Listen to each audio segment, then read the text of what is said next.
A quorum is present. The hearing of the subcommittee will come to order. Pursuant to Committee Rule 12A, any member may submit an opening statement in writing, which will be made part of the permanent record. I now recognize myself and will be followed by the ranking member for an opening statement.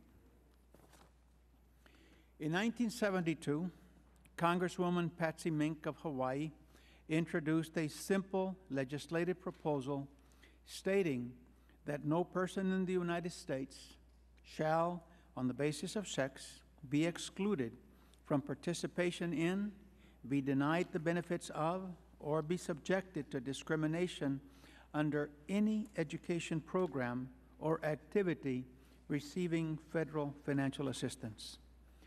With the passage of Title IX, now known as the Patsy Takemoto Mink Equal Opportunity in Education Act, a new ERA of opportunity was ushered in for women and girls in America. Title IX ended the days of women being denied admission into academic programs based on their gender. That year, in 1972, just as Title IX was enacted, women earned merely 28% of the bachelor's degrees in the fields of science, technology, engineering, and math, better known as the STEM fields. Today, women earn 49% of the bachelor's degrees in these fields. Title IX shattered the myth that women and girls were not interested in competing in interscholastic athletics. Since the enactment of Title IX, the number of women participating in intercollegiate athletics has increased fivefold. The number of female high school athletes has grown by almost 900%. As athletic opportunities for women have increased, their interest has soared. Our professional women's sports leagues are the byproduct of the doors that were opened by Title IX. Despite these successes, we still have work to do to achieve the promise of full equality and freedom from discrimination that is at the heart of Title IX.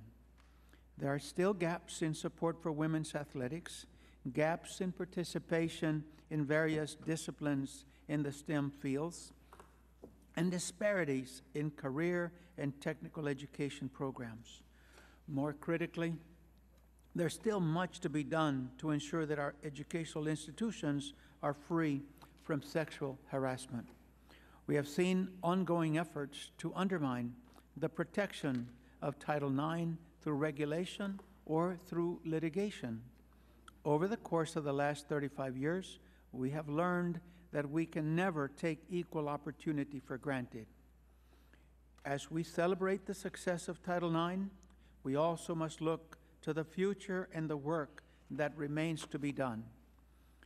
In closing, I would like to thank our witnesses for joining us today.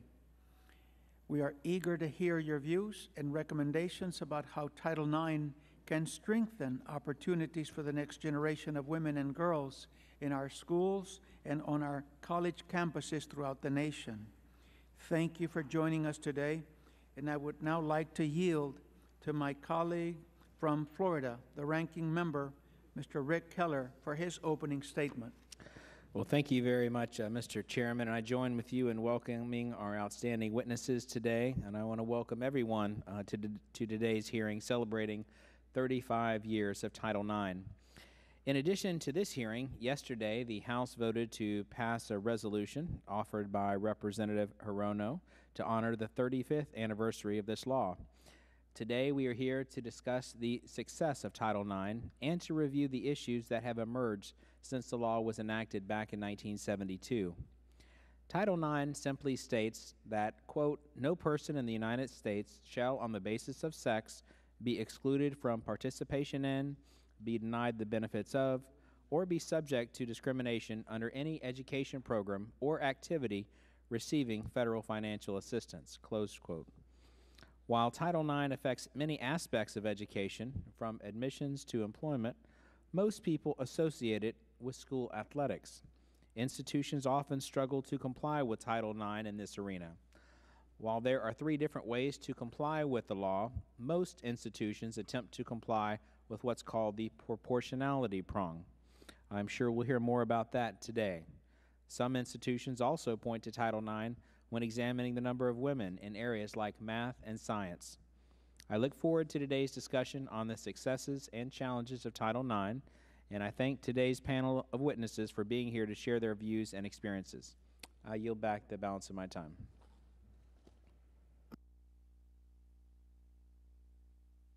Without objection, all members will have 14 days to submit additional materials or questions for the hearing record.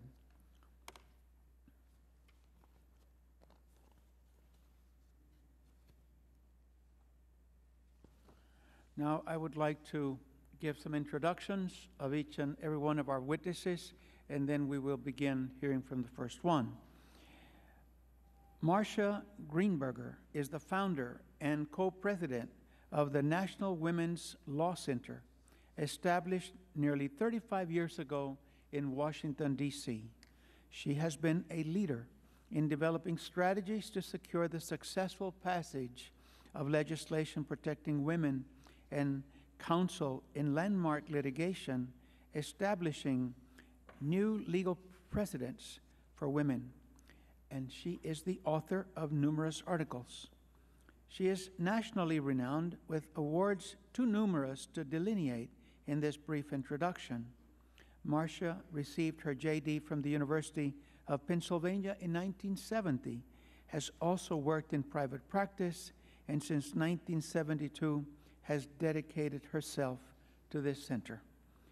Lisa Matz is the Director of Public Policy and Government Relations for the American Association of University Women. She came to her position from the National Organization of Women's Legal Defense Fund, and before that, she was legislative aide to Congresswoman Carolyn Maloney of New York. Lisa has also received numerous awards and was recently a mayoral appointment to the Washington, D.C. Commission on Women. She is a graduate of Ohio University and holds 2 master's degrees from the Ohio State University. I had the pleasure of attending and having a field hearing on your university campus, and I was very impressed. Margaret Edith Peggy Lane is currently the Advanced Project Director at Virginia Tech University in Blacksburg, Virginia. The National Science Foundation sponsored program is designed to increase the number of women faculty in science and in engineering. She has been a Director of Diversity for the National Academy of Engineering, as well as a Fellow on the staff of Senator Bob Graham. Peggy has degrees in Environmental and Water Resources Engineering from Vanderbilt University and the University of North Carolina School for Public Health. She is a registered professional engineer. Jack Mowatt was born in Washington, D.C., went to high school in Maryland, and then spent 8 years in the Air Force. Jack is a past president of the Maryland Fire Chiefs Association, and he retired from the Federal Aviation Administration after serving for 40 years. Jack was appointed softball commissioner in 1982, and in 2007, he is slated to be inducted into the American Softball Association, the National Hall of Fame in Louisville, Kentucky. Congratulations for the honor that will be bestowed upon you. Eric Pearson is chairman of the board of the College Sports Council, a national coalition of coaches, athletes, parents, and sports alumni founded in the year 2002. The council is dedicated to preventing the elimination of college sports teams. He has served as the chairman of the Ivy League Wrestling Coaches Association. Eric has been a spokesman for the council's interests on various national networks, and he is a graduate of Princeton University. Dr. Rita Simon, a professor at American University whose research interests and primary areas of concentration include, among others, law and society, the jury system, the immigration issues, Israeli society, and women's issues. She recently published her 50th book on these many issues. She is currently the editor of Gender Issues, and we welcome you too, Rita.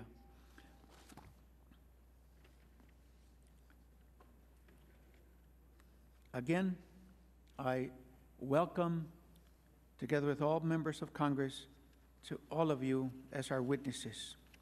For those of you who have not testified before this subcommittee, please let me explain our lighting system and the 5-minute rule. Everyone, including members, is limited to 5 minutes of presentation or questioning. The green light is illuminated when you begin to speak. When you see the yellow light, it means you have 1 minute remaining and that you should bring your comments to a close. When you see the red light, it means your time has expired and you need to conclude your testimony. Please be certain as you testify to turn on and speak into the microphone in front of you. A record is being kept, and we will certainly be very pleased to share what happens today with all the members of Congress as we proceed. We will now hear from our first witness. Ms. Greenberger, would you please start? Mr. Chairman, I'm Marcia Greenberger, co-president of the National Women's Law Center, and thank you very much for the invitation to appear today to mark the 35th anniversary of Title IX. And I appreciate that my full statement will be part of the record. The National Women's Law Center was founded in 1972, the year that Title IX was enacted, and enforcement of Title IX, the realization of its great promise, has been a major priority of the centers ever since, and I'm proud to say that Congresswoman Patsy Mink 4 times served on the board of the National Women's Law Center. Women have certainly made significant and laudable progress in education in the last 35 years, as Mr. Chairman, you've identified, but the job is not yet finished. The playing field is not yet level. Much remains to be done to ensure that women have true equal access and true equal opportunity in all areas of education, including athletics. And it is the area of athletics which will be the focus of my testimony today, although the National Women's Law Center is concerned and works on all of the facets of educational opportunity that Title IX covers. The continuing support and need for Title IX is underscored by the results of a national survey that the center is releasing today. Over 8 in 10 adults, actually 82%, support Title IX. And this support crosses the political spectrum. 86% of Democrats, 78% of Republicans, 78% of independents favor the law. And the survey dramatically demonstrates as well that discrimination against young women remains alive and well on our nation's playing fields. An astounding 22% of the survey respondents, a sample that represents more than actually 50 million adults if you apply it across the population, were themselves personally aware of recent situations in which girls' sports teams were treated less favorably than boys' teams. It's hardly surprising, therefore, that 88% of survey respondents support girls or their parents taking action to correct situations in which girls' teams are treated inequitably. And this support, too, is consistent across genders and political affiliation. But only 40% of respondents knew what to do to enforce the law. With the public largely ill-equipped to enforce Title IX on its own, the center also undertook and is releasing today a report analyzing the results of its just concluded examination of enforcement efforts by the Department of Education's Office for Civil Rights over the last 5 years, and the nature of the athletic complaints that it has received. This report, Barriers to Fair Play, shows by the complaints filed and the relief secured that 35 years after the enactment of Title IX, women are still given fewer opportunities than males to participate in sports, and that even when schools give girls a chance to play, too often that opportunity comes with second-rate facilities, equipment, coaching, publicity, and other services. It is striking to see how many complaints involve high schools, and the Women's Sports Foundation recently released a report documenting that young women are shortchanged in intercollegiate sports as well. The Center's report also documents that the Office for Civil Rights is not doing its job as it should. It is the Office for Civil Rights that has the chief responsibility for enforcing Title IX and making sure that our taxpayer dollars are spent by educational institutions in a fair and equitable way. They are, the Office for Civil Rights, supposed to be conducting their own reviews, compliance reviews, of federally funded schools across the country, in addition to investigating complaints of discrimination that the Office for Civil Rights receives. But as the Center's investigative report shows, during the last 5 years, the Office for Civil Rights initiated only one compliance review of a school's athletics program. And this is really an abdication, a serious abdication of OCR's enforcement responsibilities. Because OCR enforcement efforts have fallen so short, ordinary people must shoulder the burden themselves, and you will hear from one of our heroes, Mr. Mowatt, who has done that very thing.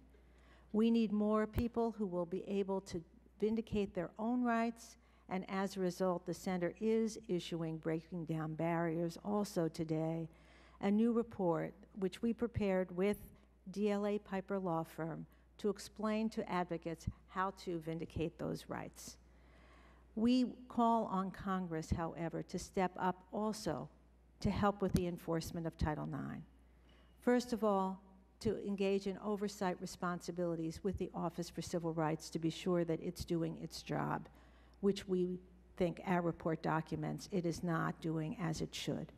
Second, Congress must pass the High School Athletics Accountability Act that would require high schools to provide the gender breakdown of their treatment of sports teams, their support for it, to shine that spotlight on high school athletics, as there is a report now available for intercollegiate athletic participation and support. And finally, Congress must secure nullification of the so-called additional clarification that the Department of Education issued late on a Friday afternoon in March 2005, with no notice or opportunity for public comment, that cuts back substantially and dramatically on Title IX's interpretation. So,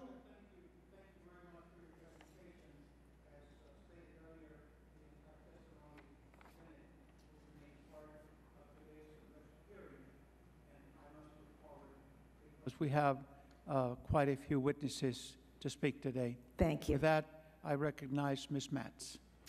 Thank you, Chairman Hinojosa. Ranking Member Keller, thank you very much for having me here today. My name is Lisa Matz. I am the Director of Public Policy and Government Relations for the American Association of University Women, and I appreciate the opportunity to testify today in honor of Title IX's 35th anniversary, and more specifically about the law's impact on sexual harassment in education.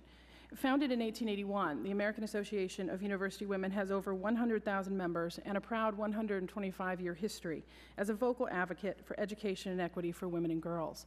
AUW has been in the forefront of research on sexual harassment in schools for more than a decade, releasing its first report in 1993, just 1 year after the U.S. Supreme Court explicitly recognized sexual harassment as a violation of Title IX. While awareness and reporting before Title IX, there was little remedy for addressing sexual harassment in educational settings. However, legal rulings have determined that Title IX offers protections from sexual harassment for both students and employees. While awareness and reporting have increased, AUW has found that sexual harassment continues to be an exceedingly common occurrence in our nation's schools. Further, while it is clear that it disproportionately affects women, boys and men experience sexual harassment as well, and like women, have used Title IX in an attempt to improve their situations. Increased awareness, proactive efforts on behalf of educational institutions and Title IX advocates, and legal remedies have all resulted in better efforts to confront the issue, but they have not solved the problem. Since AUW's first research into this area, we have found that while students have become much more aware of schools' harassment policies and the resources available to them, this has not translated into fewer incidents, nor has it increased the likelihood that a person would actually report an incident of sexual harassment. In fact, more than 1/3 of college students tell no one after being harassed, and only 7% actually tell a college official. While not every incident of sexual harassment reported in AUW studies is necessarily representative of a violation reaching Title IX proportions, these statistics do depict a campus climate that, at a minimum, is likely to be fertile ground for Title IX violations. AUW urges schools to go beyond the policies and take proactive measures and practical strategies to combat the range of sexual harassment. In so doing, we hope to promote the best learning environment possible, as well as to avoid potential litigation. According to our research, 80% of students at the secondary level report that they've experienced sexual harassment. Over 1 in 4 say that they experience it often. And these persistently high rates disrupt students' abilities to learn and succeed in their studies. At the post-secondary level, nearly 2/3 of college students say that they've been sexually harassed, and 41% of students admit that they have sexually harassed another student. AUW's research also shows that sexual harassment takes an especially heavy toll on female students. Among women college students who encountered harassment, 1/3 stated that they felt afraid. Almost half tried to avoid their harasser, and almost 10% skipped a class or dropped a course so that they could do so. Girls at the secondary level are even more likely to change their behaviors, including not talking in class and also going to extreme measures to avoid their harassers. So how does Title IX protect students? It protects them in all of school's programs or activities, whether the harassment takes place in the facilities of the school, on a school bus, or at a class or training program that's sponsored by the school. Title IX also prohibits sexual harassment by employees of the school. Covered institutions must have a procedure in place that provides for the equitable resolution of any sexual harassment complaints, which may at the same time be the procedure that's also set up for general Title IX complaints. The groundwork for protecting students from sexual harassment was first laid in 1972 with the passage of Title IX. In 1992, the Supreme Court case Franklin versus Gwinnett County Public Schools made it possible for students to seek monetary damages for sexual harassment by a teacher. In 1997, the U.S. Department of Education's Office for Civil Rights issued a policy guidance, making it clear that inaction is never the right response to sexual harassment, and urging schools to adopt policies and procedures that would help to prevent such misconduct. However, the harsh liability standards under the 1998 Gebser and the 1999 Davis decisions by the Supreme Court have been damaging for students. Schools are liable only if if those in authority had actual knowledge about harassment and responded with deliberate indifference. This creates a perverse incentive for schools to insulate themselves from knowledge of harassment. AUW and its coalition partners believe that Congress should overturn the liability standards set in Gebser and the Davis decisions and provide the same remedies and protections to students that are available to employees who experience sexual harassment. So what else can we do? AUW believes that parents, educators, and advocates should focus on changing the culture of harassment in schools and promote students' use of existing resources to address the problems. The federal government also has a role to play in preventing sexual harassment, as well as a role in responding to it when it does happen.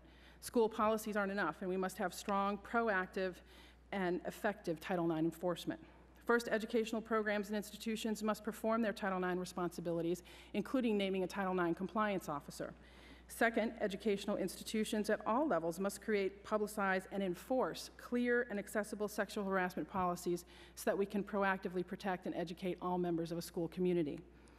They should be a part of student codes of conduct, clarify expectations, spell out ramifications, and protect students after harassment has occurred. Third, educational institutions must take all sexual harassment behaviors seriously. Incidents brushed off as harmless joking or bullying can sometimes turn into bigger problems. And lastly, the United States Department of Education must vigorously enforce all portions of Title IX in all aspects of education. Undertaking proactive compliance reviews to identify problems in both policies and climate should be important strategies of solid enforcement. Sexual harassment defies a simple solution, but but the problem is unlikely to go away on its own. While many schools have taken the first step in creating policies, more can be done and should be done to help alleviate the culture of harassment that impacts the lives and educational experiences of so many students. Thank you again for the opportunity to testify, and I look forward to answering your questions. Thank you, Ms. Matz. Jack, you're next. Chairman Rosen, Ranking Member Keller, members of the committee, thank you for inviting me to testify before you today. I'd like to share to you a story of a gender equity problem I saw in girls' athletic program in Prince George County, Maryland, and how those problems were resolved in a way that could be replicated in other communities across the country. I've been an active softball umpire in the metropolitan Washington, D.C. area since 1968 and have seen many softball fields in Maryland. Over the years, I became more concerned about the many safety issues and I saw in the girls' high school softball fields in Prince George County, Maryland. Several years ago, during a game, I thought these young women deserve more than this. It has been my belief that athletes who play on good fields play better and enjoy the game much more. I talked to a fellow umpire who was also officiating for a number of years, and we decided to go around the schools in Prince George County and take pictures of the safety hazards on the girls' fields and see what could be done to get the school district to make the improvements to the fields. Our main concern was the unsafe condition in which these young women were exposed to on the school softball fields. At first, I did not think it was a problem of gender equity problem, but now I realize by not taking care of the softball fields, the county was sending a message to the girls that their sport was not as important as the boys. Our photographs of the fields showed problems that go beyond safety concerns. The girls' softball fields did not have basic things that the boys' fields had, such as benches for the team, protective fences to protect them. For example, at Largo High School, the boys' baseball field had a premier fencing, dugouts, and a scoreboard. The girls' softball field had none of these.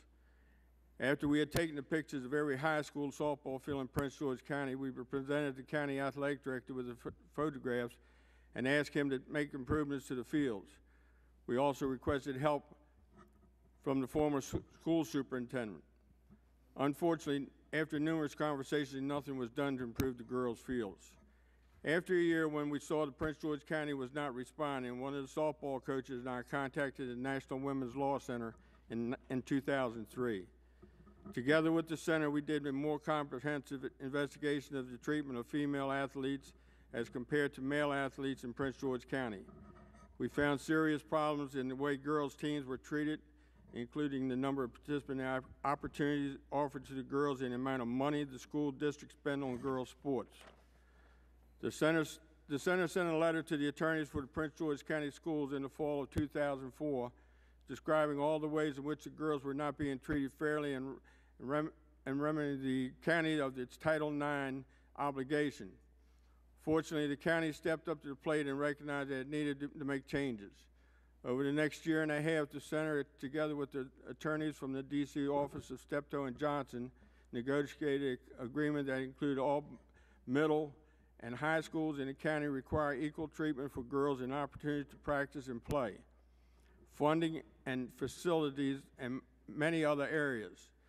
Some of the details included by the beginning of the 2007 softball season, the board had to improve the softball fields and the condition of play, which some schools required that it install backstops and fencing to protect players and fans from balls, eliminate jagged edges around fencing, and make sure fields were free of other safety hazards. These small changes, which the board had already made, has led the girls' softball to feel like it's the first time they're important. See Josh Barr's Title IX deal transformed dreams to fields in the Washington Post on March 22nd of 2007. Beginning by the 2008 softball season, the board will make additional improvements to softball fields to provide girls with the same amenities as already provided for the boys' baseball teams. In some cases, include covered dugouts, scoreboard, and bleachers. Beyond softball, the board agreed to provide equal funding for the boys and girls sports and make the outside fundraising not create inequities between boys and girls program. The boys will also provide girls and boys teams with equal facilities, and male and female athletes will receive an equal amount and equal quality of publication. People of Prince George County will be able to hold the board to its word. They will provide these equal opportunities to the male and female students. The agreement requires the board regularly to evaluate the athletic program, and it's completed with the agreement. I'm so glad the Board of Education could do this, the right thing to correct the problems. The action sends a strong message to the girls that they matter just as much as the boys, and providing girls with equal opportunities to play sports and investment in the future. Studying shows that girls who play sports have higher grades, are less likely to drop out of, and have higher education rate than they do those that do not play sports. Athletes are less likely to smoke or use drugs, and female athletes are a lower rate of both sexual activities and pregnancy than females who do not play sports. Playing sports also deprive a young woman chance to develop a heart disease, breast cancer, depression. Unfortunately, I've learned the problem we found in Prince George County are not unique. Title IX turns 35 this week. While women and girls have come a long way since the law was passed in '72, a lot of work still needs to be done. For example, there are many reports of girls across the country, and even in your district, playing in run-down, bare-bones softball fields while boys are playing on Major League Baseball teams. Thank you very much, Commissioner Mowatt. Thank you very much for your presentation. Ms. Layne. Mr. Chairman and members of the subcommittee, I'm a past president of the Society of Women Engineers, a 20,000-member educational and service organization committed to establishing engineering as a highly desirable career for women. I'm currently employed as the Advanced Program Director at Virginia Tech, but I'd like to note that I'm speaking today on behalf of the Society of Women Engineers and not on behalf of my employer. I want to thank you for providing this opportunity to discuss how Title IX relates to science, technology, engineering, and math, referred to as STEM fields, and the law's impact on STEM over the past 35 years. My comments will focus primarily on the discrimination that still exists in the academic STEM community today, and how Title IX can be used as a tool to increase the participation of women in engineering. Women's participation in STEM fields has increased considerably since Title IX was enacted. As you noted in your opening remarks, Mr. Chairman, in 1972, women earned only 28.8% of STEM bachelor's degrees. By 2004, that number had increased to 49.2%, but the proportion of women varies widely among the individual STEM disciplines. Currently, women make up about 13% of the U.S. engineering workforce, up from about 5.8% 25 years ago. The number of women earning engineering degrees in the United States increased dramatically following the passage of Title IX, from around 2% in 1975 to 15% in 1985. I witnessed that increase firsthand as an engineering student in the late 1970s. When I earned my first engineering degree in 1980, I fully expected that increase to continue, and for women engineers soon to no longer be unusual. When I found 20 years into my engineering career that women were still only 10% of the engineering workforce, I decided to change careers and work full-time on this problem, so we won't still be talking about these same issues 20 years from now. Gains in women's share of bachelor's and doctoral degrees in STEM disciplines have not translated into workplace parity, particularly in academia. Women are fewer than 1 in 5 faculty members in computer science, math, engineering, and the physical sciences. In engineering in particular, women account for just over 1 in 10 faculty members and are concentrated in the more junior ranks. At Virginia Tech, only 6 of the 138 faculty members holding the highest rank of professor in the College of Engineering are female, and we're not unusual in that regard.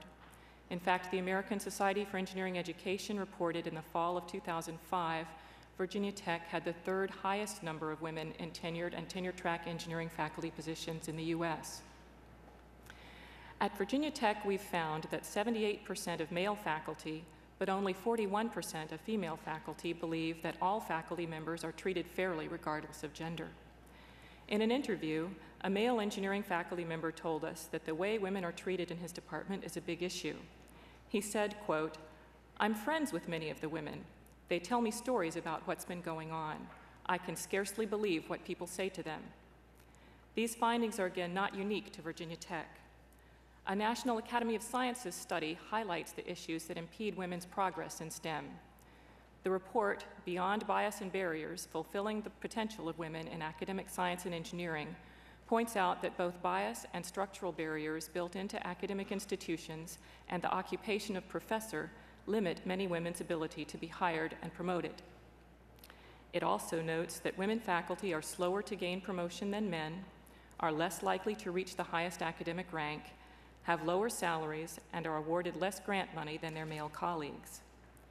A 2004 GAO report requested by Senators Wyden and Boxer revealed that many educational institutions can't show compliance with the most basic requirements of Title IX. Following the report, NSF and NASA conducted Title IX reviews of a few STEM departments during 2006. While these selective reviews are a start, more widespread and systematic reviews are needed. Mr. Chairman and members of the subcommittee, in many ways, the story of women in STEM is a positive one. Women are making progress in STEM education and careers, although more slowly than we would like. And the societal and institutional factors that slow women's advancement can be overcome with continued attention and tools such as Title IX. Therefore, we'd like to make the following recommendations. Conduct oversight hearings and call for enhanced agency enforcement, particularly an increase in the number and frequency of compliance reviews to ensure that federally funded education programs provide equal access and opportunity to all students, and make those reviews available to the public. Authorize and fund a comprehensive public education campaign to raise awareness of Title IX and the importance of gender equity in education among students, parents, teachers, and administrators. Increase funding for programs that focus on attracting and retaining women and girls to non-traditional and STEM careers and removing institutional barriers to their success. Thank you again for the opportunity to present our views today. Thank you. Thank you for your presentation. Now I would like to call on Mr. Eric Pearson. Thank you, Chairman Hinojosa, Ranking Member Keller, and all members of the committee. I'd like to thank you for giving me this opportunity today to share with you the College Sports Council's concerns about Title IX. I've been invited here today to discuss Title IX and its impact on collegiate sports. However, any discussion of Title IX must first acknowledge the fact that there is a widening disparity between the enrollment rates of male and female students in our nation's colleges and universities. This gender disparity is most severe among our African American and Hispanic communities. For example, our nation's historically black colleges and universities have enrollment ratios averaging in the range of 65% female to 35% male. This gender disparity creates very real problems for schools trying to dutifully comply with the current regulations governing Title IX. The CSC fully supports the spirit of Title IX. We don't want anyone to be discriminated on the basis of their gender. The CSC takes issue only with how the law has been regulated, or more precisely, we are critical of the proportionality prong of the three-part test. A school is deemed to be in compliance with proportionality if the gender ratio of its intercollegiate athletes mirrors its undergraduate student enrollment. In most athletic departments, male athletes are the majority, yet most schools have a student body that is majority female, hence the dilemma. Pressure to achieve proportionality places incentives on college administrators to decrease the number of their male athletes. As a result, we're witnessing an unrelenting decimation of men's sports programs.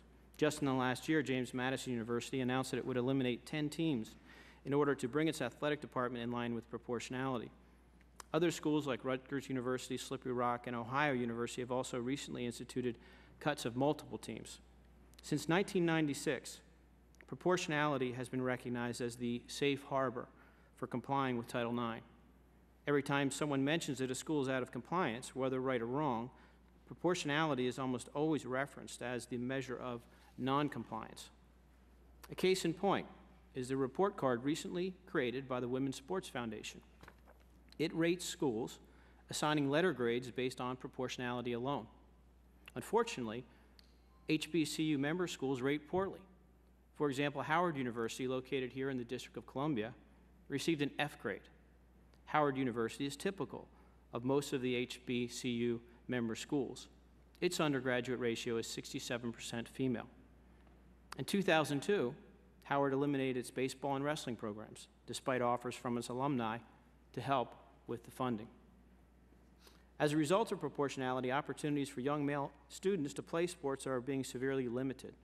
For example, there is only one NCAA Division I men's soccer team in the entire state of Texas, despite its growing popularity at the scholastic and club levels.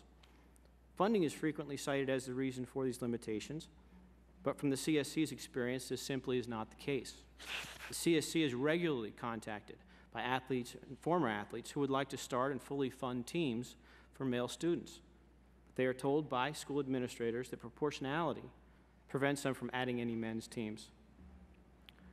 The sport of football is sometimes cited as the root of all the problems, but fully 41% of member schools in the NCAA don't even sponsor football teams.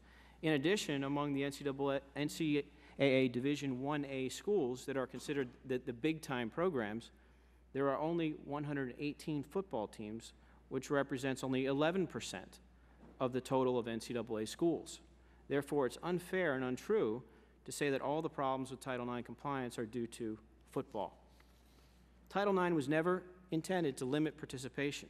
When you speak with coaches of women's teams, they will tell you that what they want is to have equal access to facilities, equivalent funding for their teams, good locker rooms, uniforms, and sufficient travel budgets. They are not interested in how many players are on the men's rosters, and they certainly don't want to see teams eliminated.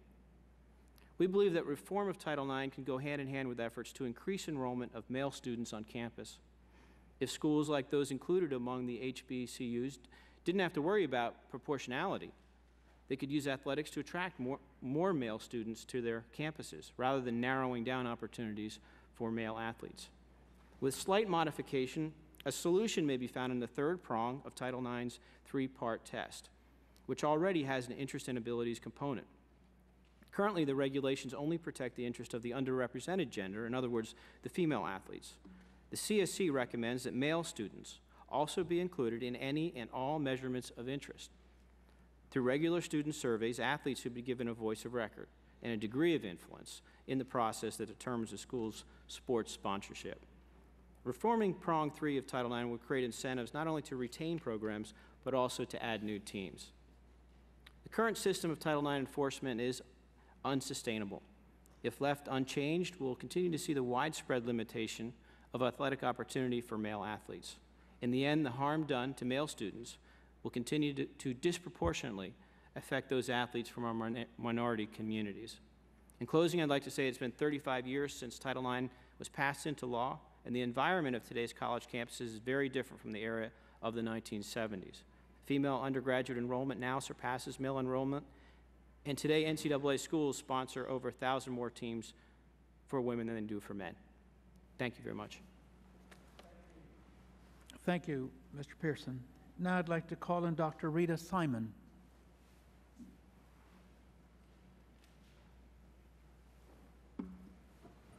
Thank you very much for the opportunity to testify today before the committee. In my capacity as a member of the Title IX Commission and as a strong supporter of the principle of equal opportunity for boys and girls to participate in collegiate sports, I strongly urge the collection of systematic information on the interests, desires, and plans of high school boys and girls to participate in athletic programs when they become university students. I should say, as a sociologist, I believe very strongly in the collection of empirical data to help assess and resolve public policy issues.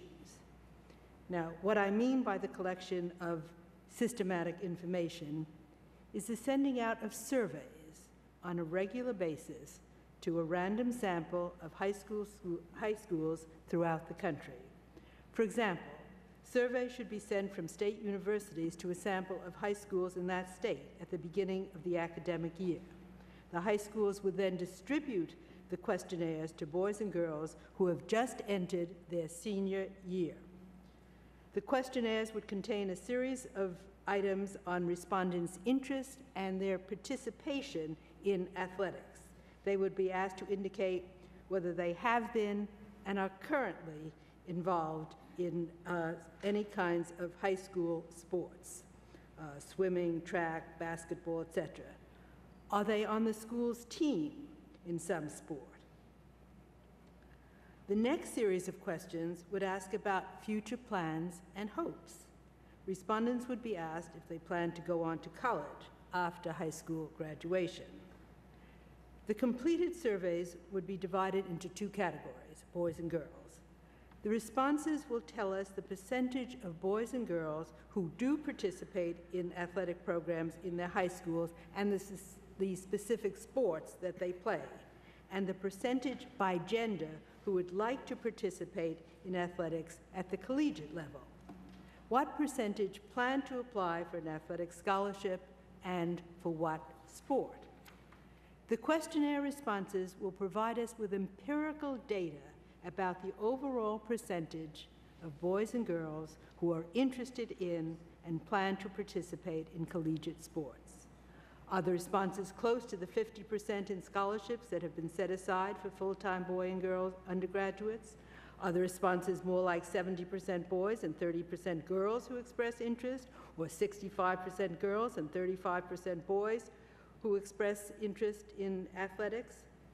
And for the different sports, what percentage of boys and girls express interest in participating? What percentage would like to be on swim teams, wrestling teams, basketball teams, tennis, etc.? Now, I do not claim that the survey results should determine university policies, but I do strongly urge that the findings be taken into account. The survey results would be the only empirical data that the universities have about the relative interests and plans of incoming freshman boys and girls. Now, this is very important. The surveys should not be a one-time event. They should be sent out on a regular, yearly basis for the foreseeable future. And if I might just add a few more details, probably what we're talking about is, when I say a random sample of high schools, perhaps 150 high schools in the country. The largest high school in any given state, the high school in a major urban center, and a high school in a rural area. As to who will administer the surveys, it could be an independent survey research center, perhaps the Department of Education, the Office of Civil Rights, etc. Who will analyze the data and who will write the report. Again, these can be independent researchers or the staff of Civil Rights Commission or what have you. And what I strongly want to emphasize is that the survey data may show that the issue is not discrimination against women, but the need to publicize athletic programs that women can apply for, can be involved with, and arouse greater interest in the part of women to participate in collegiate sports. Thank you very much.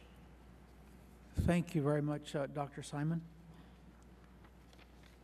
Having heard from all of the witnesses, we're now going to start a line of questioning, and I give myself 5 minutes. My first question is to Commissioner Jack Mowatt. Your efforts seem to be having an effect as a model in Prince George's County. Can you tell us if the Maryland State Department of Education or even the U.S. Department of Education, are they supporting your efforts? If so, how? I guess what has happened here with the Title IX agreement in Prince George County is, I would say it's going to be supported by everybody because it's a great role model for the entire country. And there's a lot of things that have been done in the last year for these fields, and if there's other counties in the state of Maryland that need to be done, and probably around the country also. Dr. Simon. Yes. Your testimony suggests sending out surveys regularly? Yes. To a random sample of high schools throughout the country? Yes. Do you envision Secretary of Education doing this, and have you proposed it to Secretary Spellings? When I served on the Title IX Commission, this was something that we did discuss. My memory is, I'm not positive, that many members of the commission also strongly supported the idea of surveys. I believe, and people on the Civil Rights Commission, I know Jerry Reynolds, for example, very strongly supported the idea of empirical Would you surveys. support Congress passing some type of an amendment that would require the Department of Education to do this? Yes. Thank you. Eric Pearson. Many pro-Title IX advocates tell us that the Department of Education does a very poor job of enforcing compliances with the regulations. However, you indicated that the current system of Title IX is unsustainable.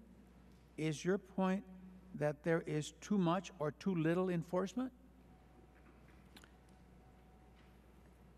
Mr. Chairman, first of all, I'd like to say College Sports Council is a pro-Title IX group. We do support Title IX. We don't believe that anybody should be discriminated on the basis of gender. We are a pro-reform group. But whether there is too much enforcement or too little, I think that question has to be narrowed down to how you enforce. For example, Mr. Mowatt's testimony, there are many things that we agree with in his testimony. For example, the fair access to facilities, equal access, equivalent facilities, equivalent funding. Those things are all very important, and we support that.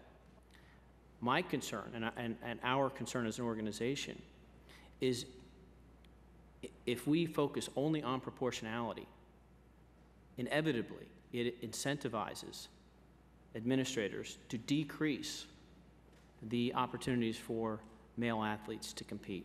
Do you realize that the gap is so big that unless we leapfrog the improvement, we will not see that there will be a fair opportunity and equality for young women?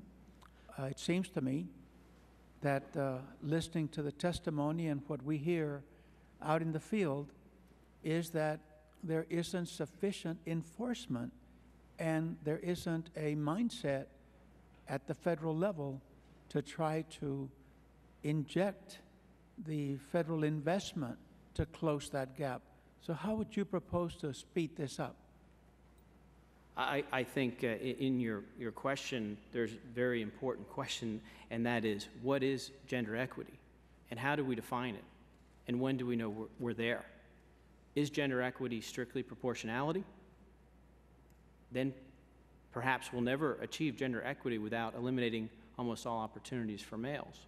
Is gender equity fair treatment and no bias based on gender? Then I believe that we can achieve that. And again, it comes down to how reclaim my time because it's running out. I want to say that just as it has been pointed out that in the athletics there is a huge gap, Ms. Layne has made it very clear that in engineering, and I can certainly testify for architects because I'm married to one, women do not get the same investment and effort by Congress or by state legislatures to be able to increase the numbers that get into that field, into that career path, so that they too can be professionals in examples as Ms. Layne gave, which was the STEM career. So with that, I'm going to close and give an opportunity to my good friend and colleague, Mr. Keller from Florida. Well, thank you, Mr. Chairman, and I have questions for several of our witnesses. Mr. Mowatt, let me begin by thanking you for your service on behalf of girls softball teams. One of the things I learned from your testimony is that beginning in the 2008 softball season, the school board is going to make sure that the girls have equal facilities in terms of dugouts, scoreboards, and bleachers, similar to the boys' baseball teams. Have you ever encountered a situation where you have a large high school and the boys' baseball team has lights on their facility for night games and the girls' softball field does not? And do you consider that common or an inequity that you feel needs to be addressed? Well, you talk about lights on softball fields and baseball fields. I don't think there's a lighted field in Prince George County for the girls' high school. Boys do have some baseball fields with lights on them. The girls don't have any. If they had some, they would probably have their parents out here at night watching the games. When they play all the games in the afternoon, it's tough for parents to get there. But you know, the softball fields with lights would be a plus. But yeah, I noticed you didn't mention the lighting in your comments, and I've kind of heard some feedback from some folks back in my hometown that they think lights should be there if the boys have them. But you didn't ask for the lights, but you think that would be a good idea as well? Well, I think it would be a great idea, but money is the biggest root of all evil around here. All right. Let me ask you about another part of your testimony. You said the National Women's Law Center hired this law firm, and they pursued legal remedies against Prince George's County, which resulted in a binding negotiated agreement that said, according to your testimony, male and female athletes will receive equal amounts and equal quality of publicity, close quote. And you think this agreement should be a role model for this country to follow. I am somewhat concerned that despite your good intentions and heart, that is somewhat unenforceable and unrealistic. And let me give you just one example. Lebron James, the star of the Cleveland Cavaliers, went to St. Vincent St. Mary High School in Akron, Ohio. He was a 3-time All-American, led his team to 3 state championships. As a high school student, he appeared on the cover of Sports Illustrated with the headline, "The Chosen One." Now, I don't know who the star shortstop on the girls' softball team at the same St. Vincent St. Mary High School is in Akron, but I know that she wasn't on the cover of Sports Illustrated. And so, by definition, there's no way that she received an equal amount or an equal quality of publicity as LeBron James. If this sort of binding agreement were to become the national model and into law, would that school district in Ohio be able to be sued for not providing an equal amount and equal quality of publicity to the female athletes? Mr. Mowatt? I personally don't think so, to tell you the truth. I think what you're looking for is equal opportunity for the male and the female, you know. That's absolutely right. And in fact, what we, Well, the agreement let me just went for, Ms. if I Greenberger, could, yeah, I'll ask you a question when I'm ready for you. But I Mr. just thought I could clarify what the I'll give you a publicity chance, but meant. I've got some other things. But you realize what I'm saying, Mr. Moat, because this is your testimony that I'm asking about, that that school can send out a press release saying, hey, we have a female shortstop, and she has a 600 batting average, and she's a 3-time All-State shortstop, and she's led her team to 3 national championships. But Sports Illustrated is not going to put that on the cover. It's their decision. We don't control the media. So my point is that's a pretty hard thing to enforce, however good your intentions are. Well, I think you're looking at something different here than with LeBron James and all that. What we're talking about is equal publicity for everybody for what they do. I'll give you an example right here in this area. You have a women's professional softball team that played Team China last week and beat them 3 times, and you couldn't get anything in the paper. That's right. That's right. And I'll give you an example. We know that Michael Jordan is considered by most to be the best basketball player ever. There's a female that just retired, Shamiqua Holtzclaw, is considered the Michael Jordan of the WNBA, and she's not exactly a household name. But let me close by just, Ms. Greenberger, if you want to have a chance to follow up on what I asked, and my time has expired after that. Right. I think there was just a misunderstanding that what the agreement went to was the effort on the part of the school, and certainly not what happens with respect to the media and what they pick up on, because you're certainly right. What Sports Illustrated may choose to cover is not within the purview of the agreement. But what the school newspaper covers, the publicity that the school sends out, the notices that it sends out, just as you mentioned with respect to a high school sending that information out, That's what the agreement was dealing with, not whether or not the private media actually picks it up. So I think we're actually, it's an agreement that, by your own question, I think you were reflecting, looking at what the school's efforts are, not what the private media responds to.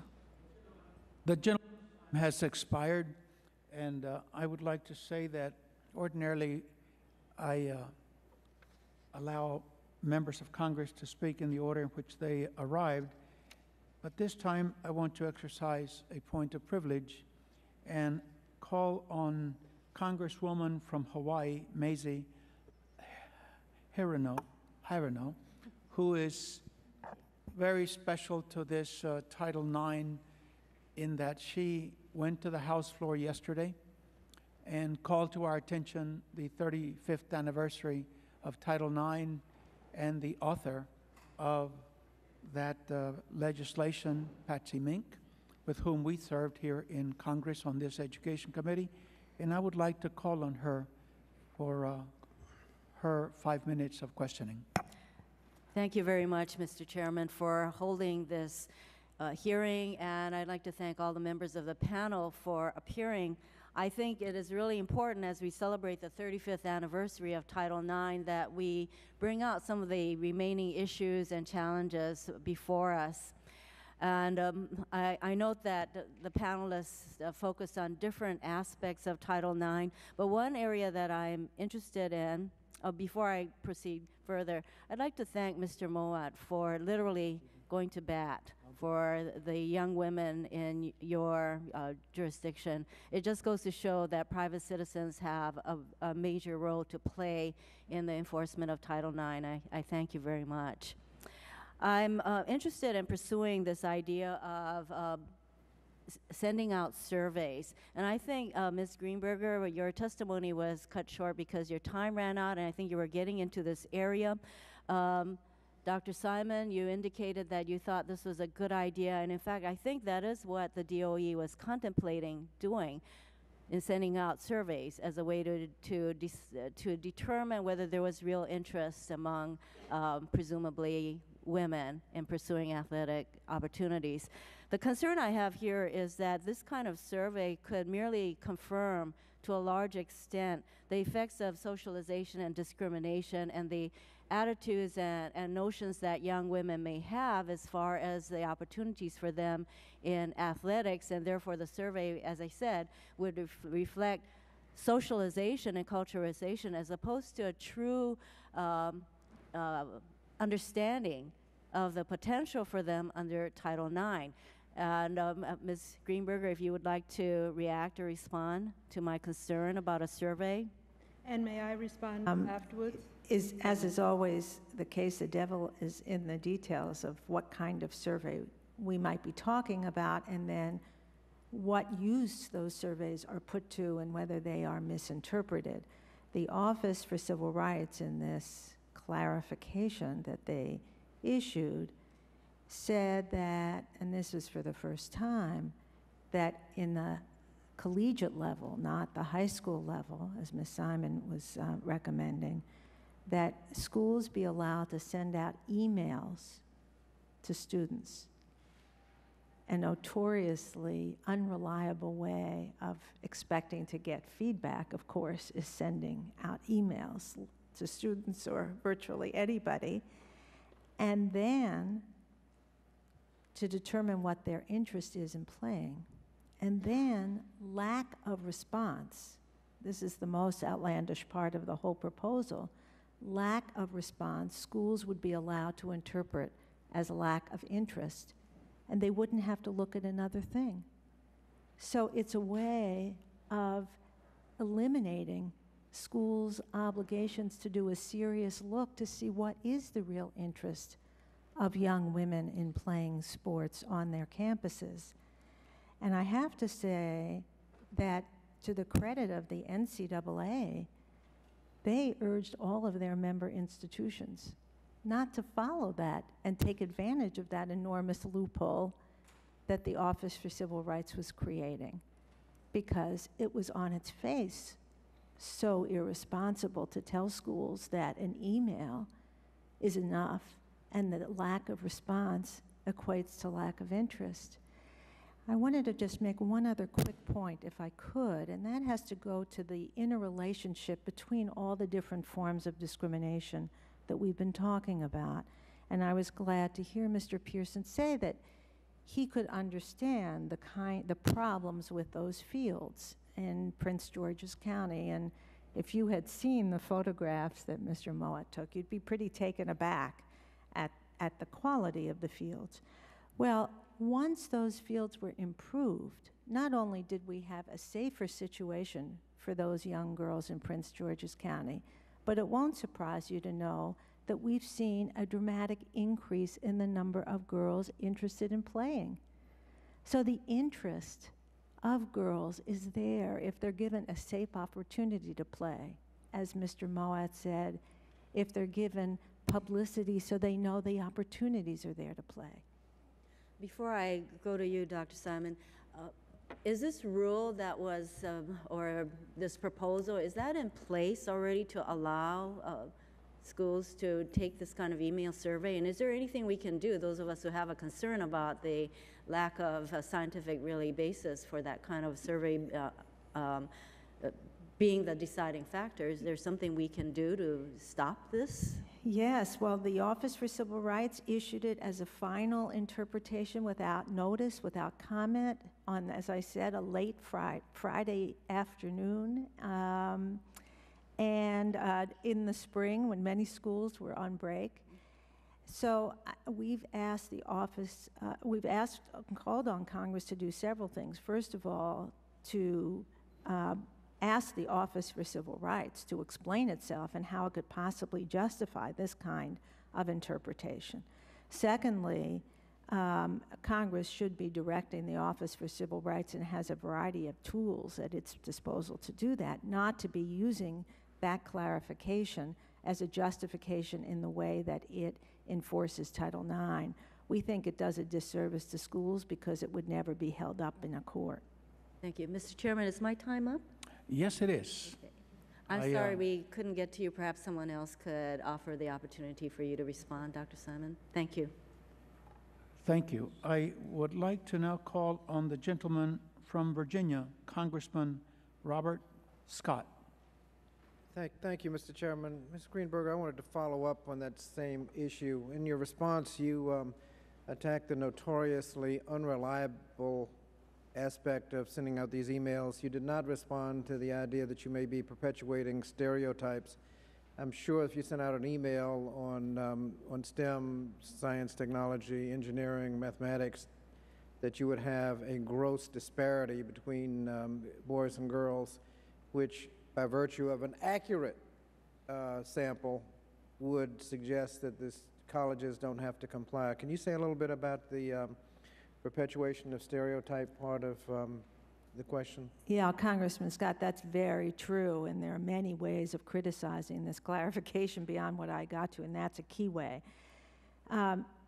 Surveying the students in the school themselves, just the college survey and looking at nothing else, courts have held to be inappropriate, even if they had used a better mechanism than this email mechanism, for several reasons. First of all, if a school, a college or university does not offer a particular team for young women, many of the most serious high school athletes will not come to that school to play because it does not have that team to offer.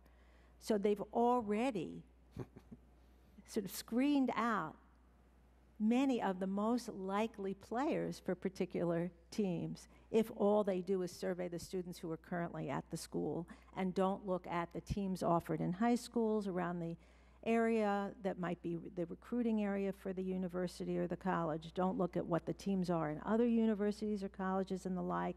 So it certainly perpetuates the discrimination and the stereotyping that the school itself created. One other very quick note, there are close to 3 million high school girls playing sports today, and not quite 170,000 opportunities for young women to play in colleges and universities. So the notion that there aren't enough to have that expanded equal opportunity on its face is pretty bizarre. Thank you. On your, does your organization have a brief on the issue, constitutional issue of Title IX? Equal protection requires a compelling state interest and the remedy being narrowly tailored. Have you briefed those issues? We have, and there have been a number of challenges, some brought by Mr. Pearson's organization, some others, arguing that Title IX, making lots of different arguments, is unconstitutional and the like. And every court of appeals to consider it, and there have been, I think, about 8 of them, uniformly has upheld the legality of Title IX, the constitutionality of Title IX, the appropriateness of Title IX, and we've participated and briefed in many of those cases. To provide that briefing to the committee, I'd appreciate it. We'd be happy to. Now, another question, Ms. Greenberger. Title IX exempts military institutions. I know several of the military institutions have been sued, presumably under other laws. Are the other laws sufficient to prohibit the discrimination that women could find in military institutions without eliminating the exemption? Well, it's an interesting question. Title IX has some exceptions to it, especially in the area of admissions and in other areas as well, as you point out. When we're dealing with a governmental entity like a U.S. military academy, the Constitution does, of course, we can't exempt from the constitutional requirements. So those still pertain, and there are other protections in military academies, but they don't have the enforcement mechanism of Title IX and the like. During the Clinton administration, actually the Defense Department schools were not covered by Title IX or Title VI. And during the Clinton administration, at the 25th anniversary of Title IX, President Clinton issued an executive order to cover, for Title VI and Title IX purposes, the Defense Department school, which of course is the largest school district in the world. Virginia Military Institute and the Citadel, which are private, well, they're state-run institutions, were actually sued under the Constitution because they were excluding women, and Title IX did not cover them. So Title IX does not have the full reach that ideally it might. To get into compliance, we've heard great theater about some male programs being cut. How many schools got into compliance by increasing opportunities for women? Well, the General Accounting Office did a study several years ago, and I think they found that over 70% of schools did expanded opportunities in order to come into compliance with Title IX. So the great majority did not cut any men's sports. A General Accounting Office study, we understand, is underway now to update that study, and its conclusions should be made public soon. But I did want to say a couple quick things. When JMU dropped sports, as Mr. Pearson said, he didn't mention that they also dropped women's teams as well as men's teams. Clearly, Title IX does not require that any one particular team must be kept in perpetuity. Schools have flexibility to add and subtract teams. And in fact, what studies have shown is that men's baseball, men's lacrosse, men's soccer, and it won't surprise you to know men's football, have shown dramatic increases over the years. Unfortunately, it's true that men's wrestling has been dropped by schools, but the biggest drop actually took place during a period when Title IX, for a variety of reasons before Congress passed the Civil Rights Restoration Act, didn't even apply to intercollegiate athletics. I want to pose another question. I probably don't have time to get an answer, and that is whether or not there are issues in elementary and secondary education that we ought to be looking at in terms of No Child Left Behind, and if any of the members of the committee would respond after the hearing, I'd appreciate it, because we're going to be redoing not only the Higher Education Act, but also No Child Left Behind. Thank you, Mr. Chairman. Thank you, Mr. Scott. I am now going to go to the other side of the aisle and call on Congressman Timothy Wahlberg from Michigan. Thank you, Mr. Chairman. And sorry for being late and sorry for leaving early, but got to go have lunch with the Detroit Tigers, so it kind of fits here. Mr. Pearson, you've stated that while your organization supports the spirit of Title IX, you find the law's regulatory mechanisms, the three-pronged test, and specifically proportionality, as an inappropriate way of measuring compliance. How then does the College Sports Council suggest that the Department of Education manage and regulate compliance with the law? Well, first of all, we support Title IX and the good that it's done in specific areas in providing access to facilities. It's very important that the female athletes and the male athletes are able to get access to facilities on a fair and unbiased way. Access to facilities, funding for teams, access to locker rooms, things like that are extremely important, and it does make a difference. And I believe that's the main way that Title IX has really helped female athletes. Let's go back to what Title IX is. It's a law that says discrimination based on gender is illegal, all discrimination based on gender. So how do we measure that discrimination? And are we going to allow discrimination against one gender, like male athletes? Is that permitted in Title IX? There hasn't been much discussion about the gender disparity overall in enrollment. I think that is something that we as a society are going to have to deal with, and we feel that athletics could be part of a fix to that wide gender disparity. But to answer your question in the end, what do we see as a solution? As I said in my testimony, we feel that the third prong of the three-part test accounts for interest and abilities, and we feel that you should include male students in any measurements of interest and abilities, and that includes surveys. However you do them, they should be comprehensive, they should be ongoing, and I think Dr. Simon, who's an expert in that area, could comment as well. Thank you. Dr. Simon, I'd ask you to follow up on that then. Well, I was going to say that it seems to me that the surveys provide empirical data, so we're not making policy on the basis of ideology. I would hope that we would also include empirical data when we make policy. And I want to say, in terms of response rate, there was criticism about what would be the response rate of surveys. The surveys, as I suggest they be carried out, by sending them to high schools at the beginning of the academic year and distributed to seniors, the questionnaires would be filled out in the classroom, so that in terms of response rate, it would be almost 100% response rate that we'd be getting from the high school seniors that receive the questionnaire. And therefore, that would be a reasonably good basis for suggesting public policies.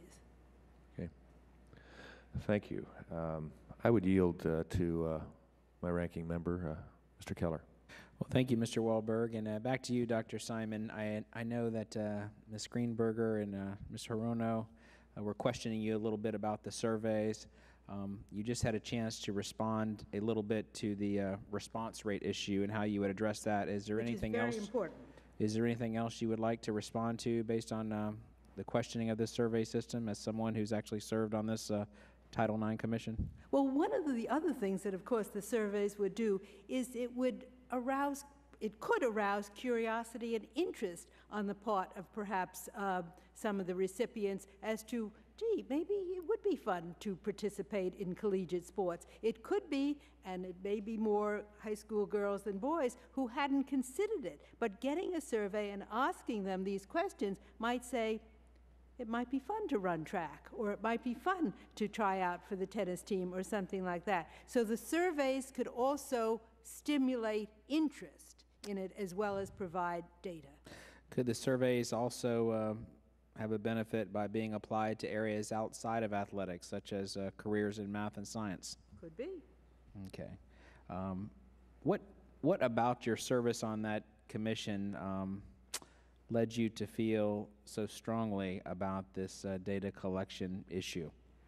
I start out by telling you, as a sociologist, I'm always interested in data. Of the 55 books that I have written, all of them are empirical monographs in which I address issues of public policy like immigration or women in crime, etc., by looking at data.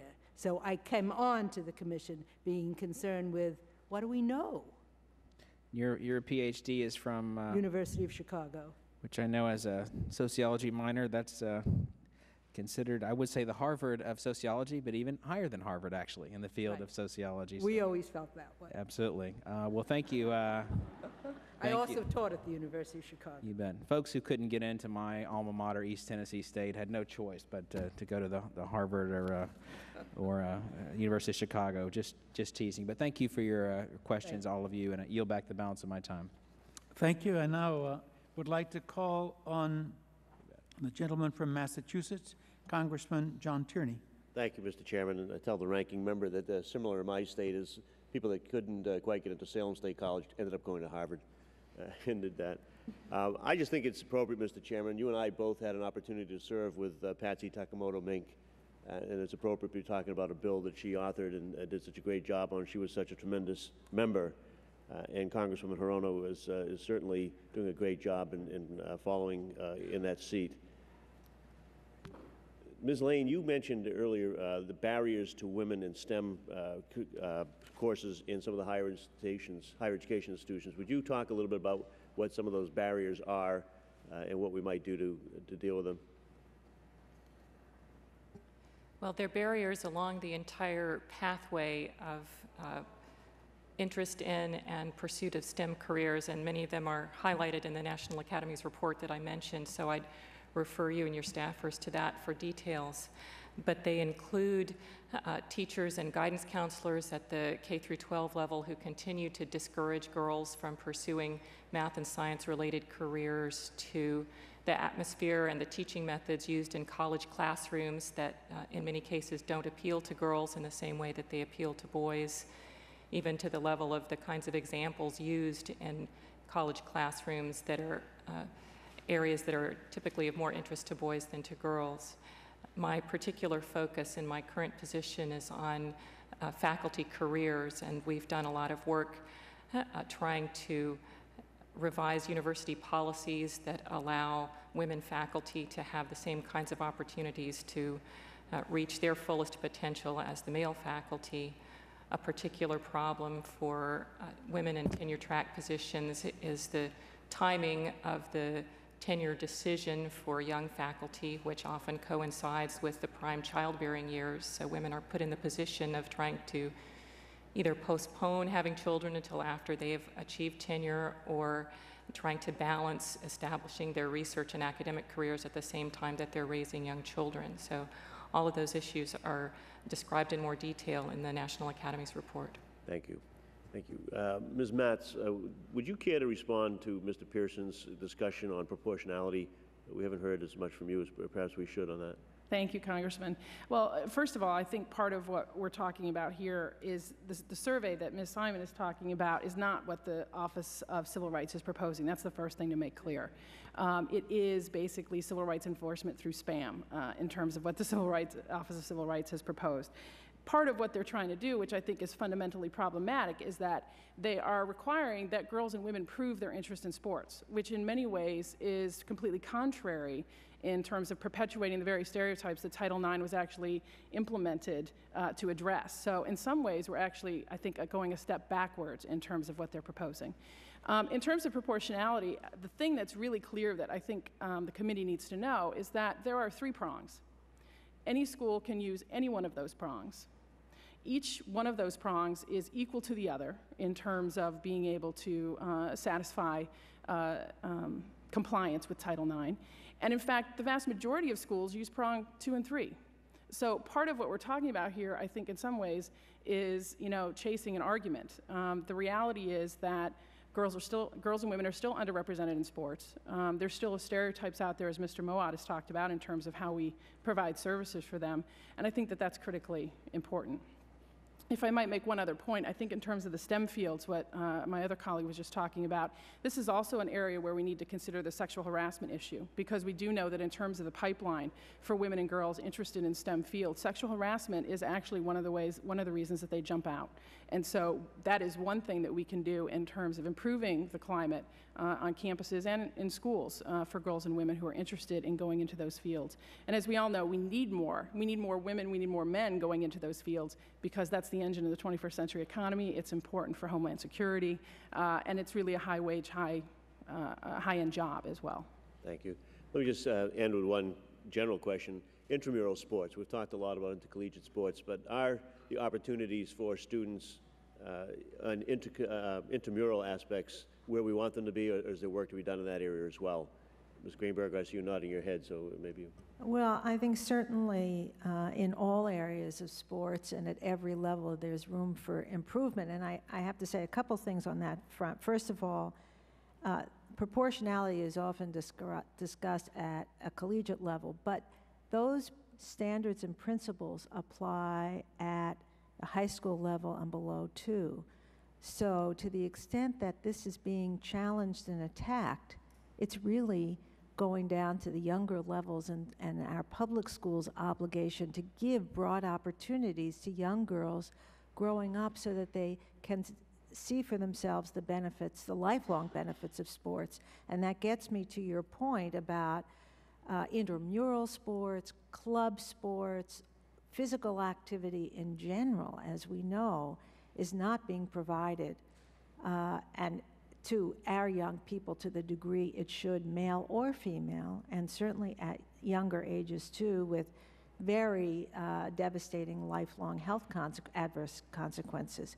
So the whole notion of encouraging physical participation, whether in the more elite intercollegiate teams or intramural sports, club teams, lower level participation in sports, all of that, there's a lot of room for improvement.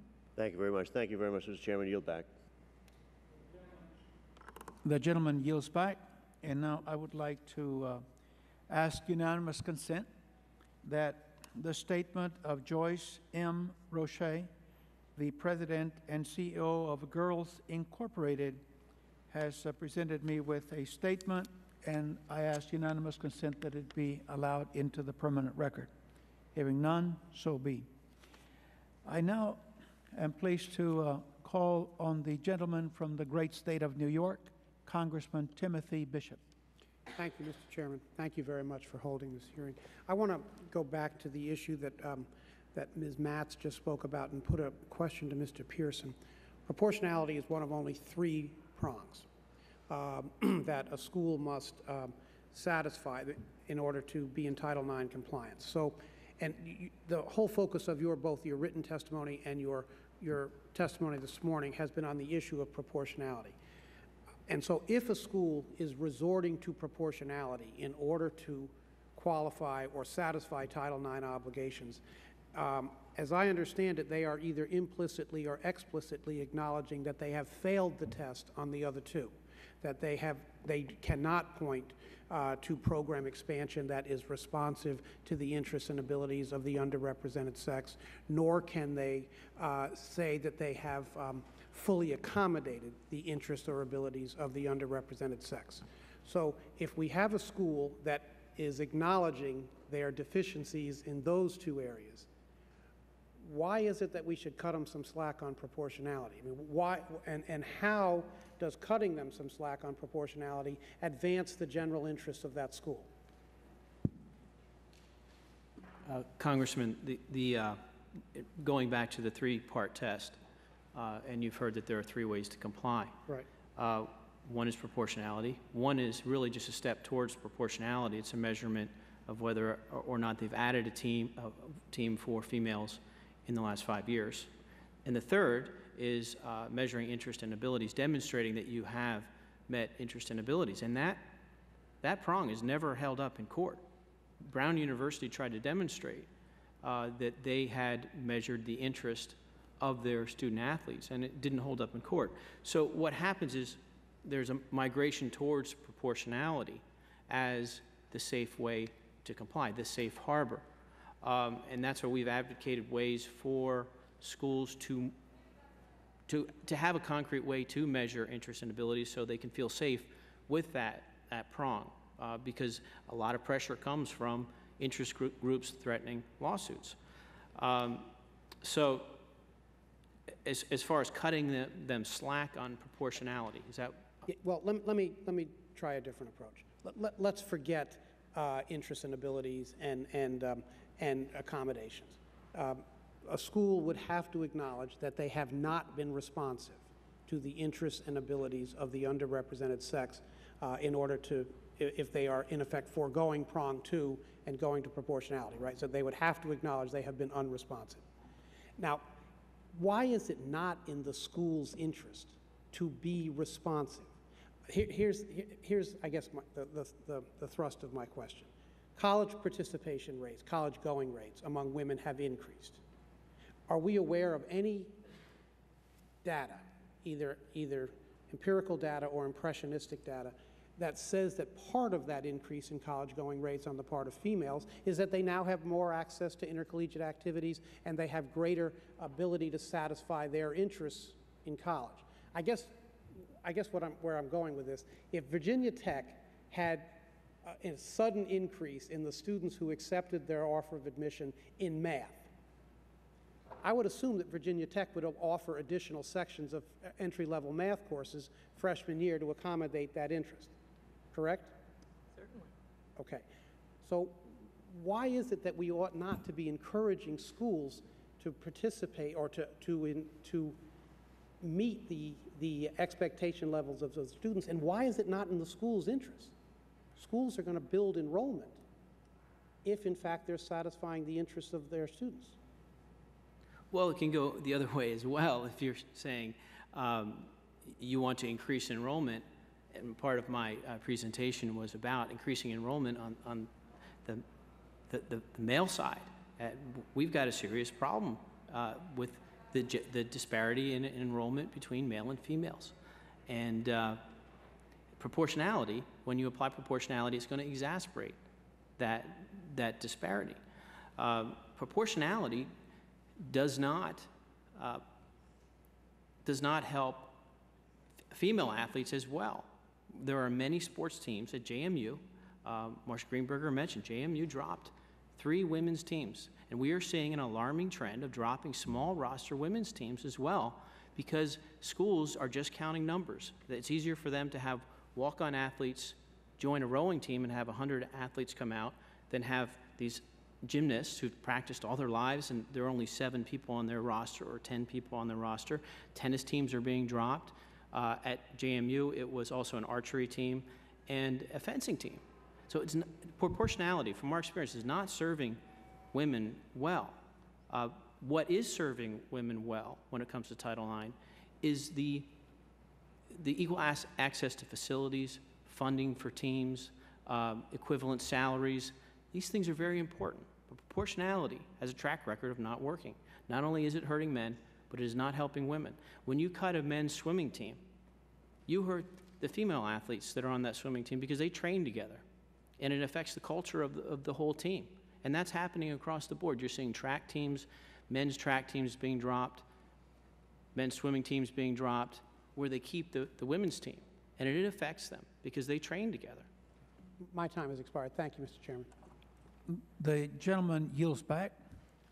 Next, I would like to call on the gentlewoman Susan Davis, Congresswoman from California.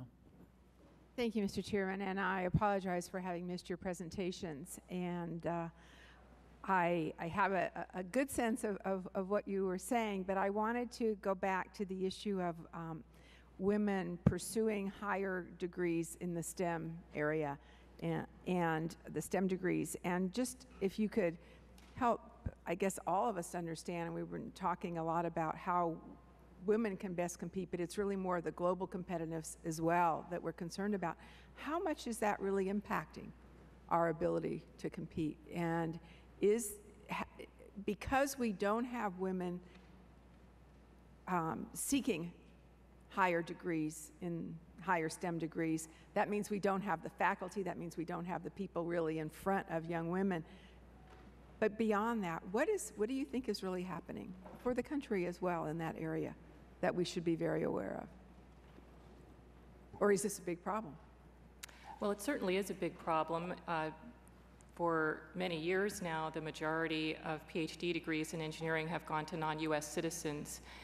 And in many cases, those people have remained in this country and contributed greatly to our economic competitiveness and innovation. But we're seeing that actually less and less as some of the economies in some of the countries that have been sending us their best and brightest students have become more productive. Many more of these people are going back to their home countries. And so we certainly would like to see more U.S. citizens pursuing careers in science and engineering, underrepresented minorities as well as women. So there are many things that we can do to encourage more participation by U.S. citizens in those careers, and I think those would help men and women as well as the U.S. economy. One of the things that I think would be interesting, there was a very well-covered report last year that came out called The Gathering Storm that talked about the fact that the United States was falling behind in terms of STEM education and in terms of people going into those fields and the repercussions it would have for competitiveness and national security. One of the things, though, that was interesting, despite all the enlightening facts in that particular report, was that they really overlooked women and minorities. The notion of if we actually could remove some of these barriers and if we could actually get women and minorities into the STEM fields, in the numbers that they should be going into those fields, how does that then change the picture? Because I think if we had that information, that would help us in terms of not only building some of the programs that we already have to move women and minorities into the STEM fields, but to get the support we need to enlarge them for them to be successful. AUW has actually asked, together with several of our coalition partners, for there to be another report from the national academies that actually looks at that whole idea of the gathering storm, but filters in the whole notion of women and minorities, because we think if you do that, that improves the picture. And then that obviously gives us the tools, hopefully, and the resolve to do some of the things that we need to do to get women and minorities into STEM fields.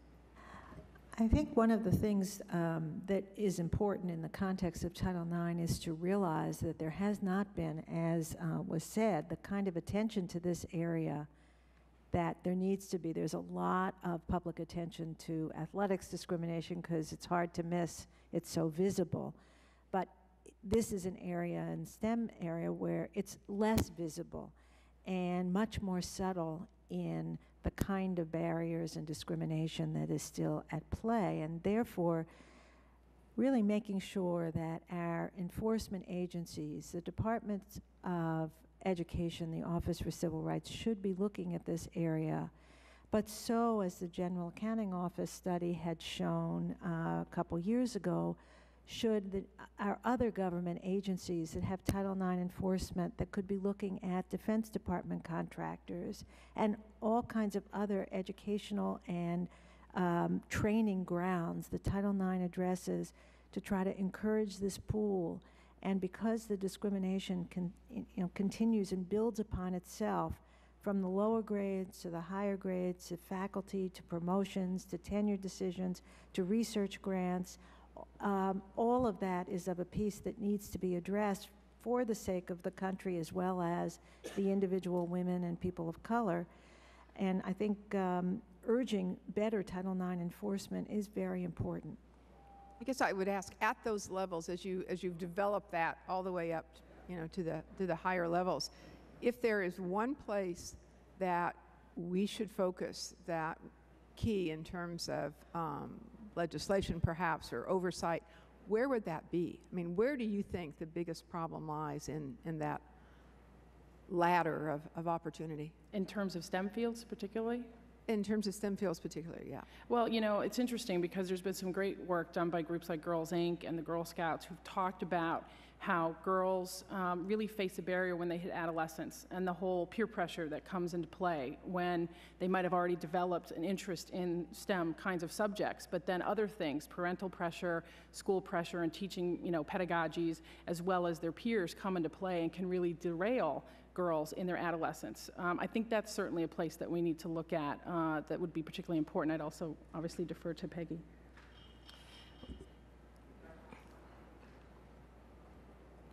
The gentle lady's time has concluded, and I believe that everyone has had an opportunity to ask questions. I would like to make some concluding remarks and say that I have enjoyed listening to the witnesses and the important information that you bring to us here in this 21st century. I was pleased to hear John Tierney say that he and I had the pleasure, and Bobby Scott had the pleasure of serving with Patsy Mink, who had a real passion and commitment to opening doors of opportunity for girls and young women in schools and in colleges, and we followed her lead and look at what improvements have been made. I want to say, yes. Mr. Chairman? Yes, I recognize Congressman Scott. Mr. Chairman, apparently you're not going to have a second round of questions, but I did have one question that I had mentioned, that is what issues may affect elementary and secondary.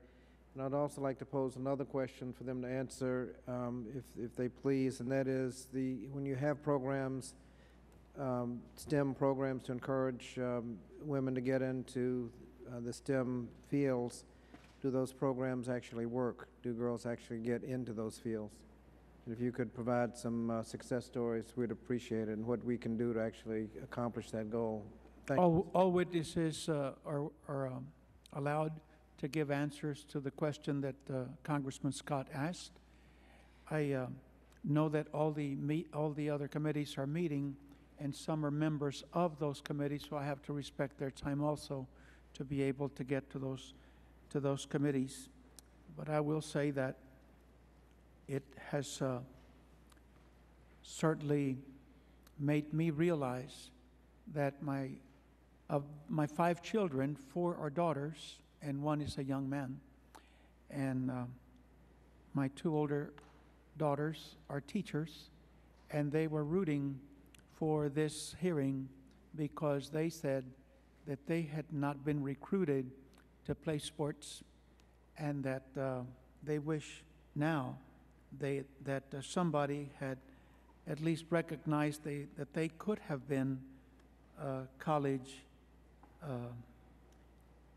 players, whereas my 2 youngest, who are now in school, one is a soccer and track star, and the other is a basketball and softball star, because the older sisters, who are young teachers, have stimulated their interest and told them they could do it.